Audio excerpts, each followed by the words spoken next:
এজন্য আল্লাহ বললেন লাকাদ খালাকনাল ইনসানা ফি আহসানি তাকওয়িম, আমি মানুষের চেহারাটা সব চাইতে সুন্দর করে তৈরি করেছি। মানুষ সুন্দর, আমাদের চোখ সুন্দর না মিয়া? আমাদের চোখও যদি সুন্দর হতো তাইলে আমরা বুঝতাম মানুষগুলো কত সুন্দর। আমরা মনে করি দলা হইলেই সুন্দর, ডাকাইত, এগুলো ডাকা।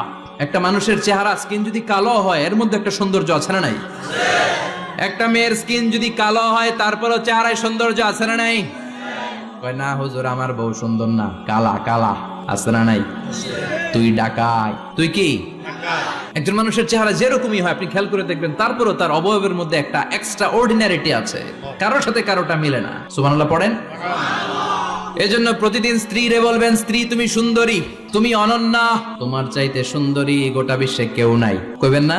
মুরব্বীরা কয় না, কইতাম না, আগে কইয়া ফেলাইছি। এগুলো বলবেন, এগুলো বললে স্বামী স্ত্রীর মধ্যে ভালোবাসা বাড়াই দিবে কে? আল্লাহ। যে